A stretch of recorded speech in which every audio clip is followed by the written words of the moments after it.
Okay, it's time to take CoachSafePlaySafe outside and start looking at technique. In this example, I'm going to show you how I used CoachSafePlaySafe with some of the kids in a school to teach running. We actually had results that same day on proper technique for running. So let me show you how I did that.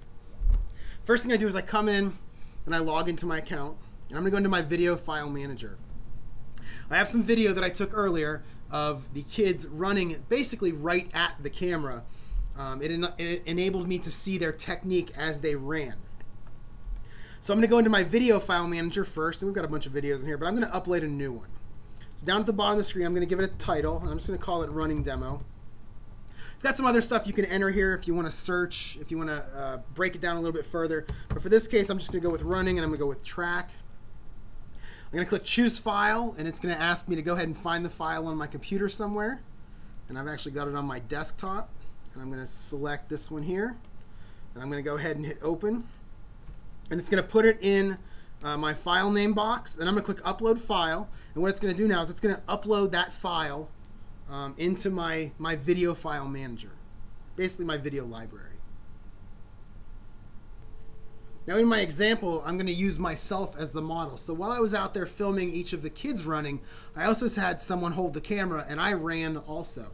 That put me at the same angle as the kids, and it makes it easy to compare the technique. If you look right here, I've got my little teacher running video that I've already gone ahead and uploaded. So let's move on to the next section.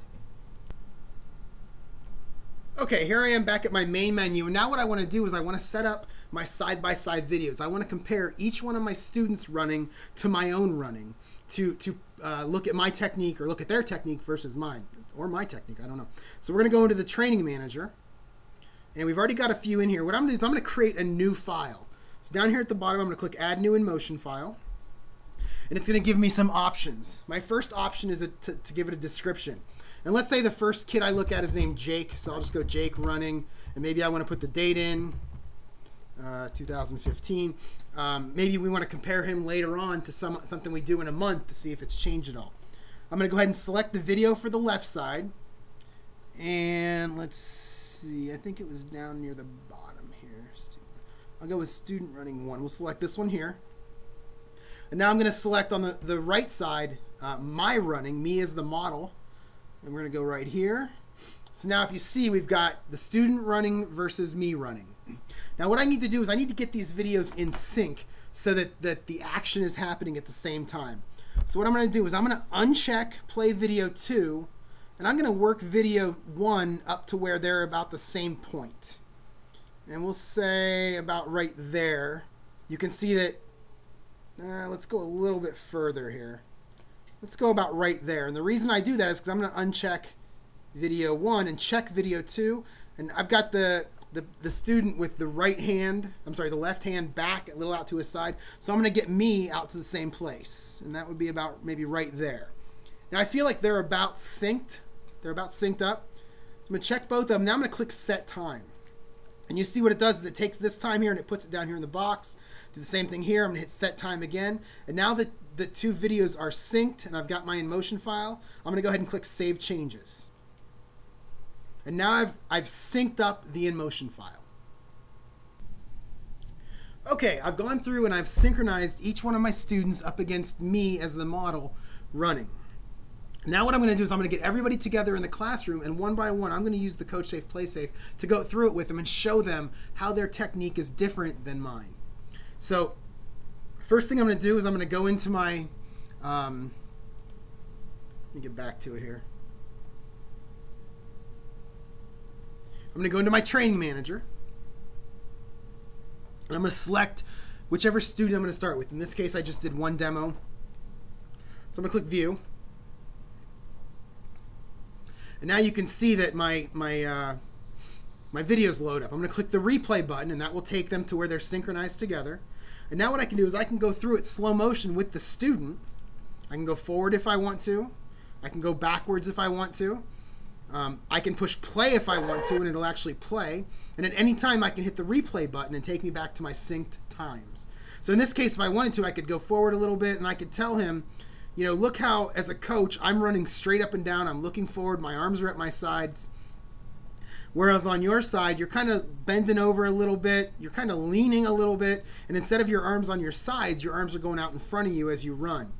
That definitely slows you down as you run.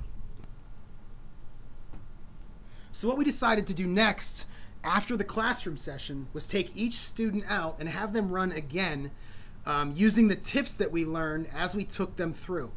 The nice thing about this is I didn't just stand up in front of a class and show them how to run.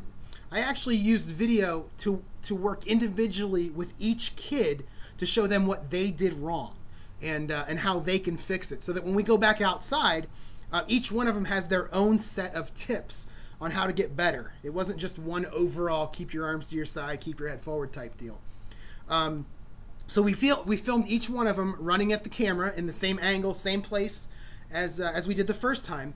Then I came back in and I created a brand new set of synchronized in-motion files. This time I compared their first run to their second run. Took them back into the class, and this time I showed each one of them what they did better. You know, we were able to show them, hey, check it out. In a span of just 2 hours, you just improved in your running ability. This kind of thing can happen with any technique that you're trying to teach. Let me show you what that classroom session looked like, that second classroom session where I compared their first run versus their second run. His first run, watch the angle of his arm here. It starts out here, comes into the body, right? On the second run, go straight up his body line. Better way to run? Yeah. More efficient? Yeah. Right here. Also look at the head. I circled his head here. Just kind of off to the side a little bit. Right here, his head is straight on to the finish line. It's in a much better position. His arms are much better in the second video. His feet don't turn out. His feet aren't turning out as much either. No, seriously. Hands one. First one looked like you running. Your feet are very straight, a little bit of a turn, but not as much as the first one. It's probably a lot of it has to do with the fact that your arms are straight, and it's keeping your whole body straight. You're not turning It's at all. a much straighter line. Yeah. Your whole body is in a much straighter line, Antoine.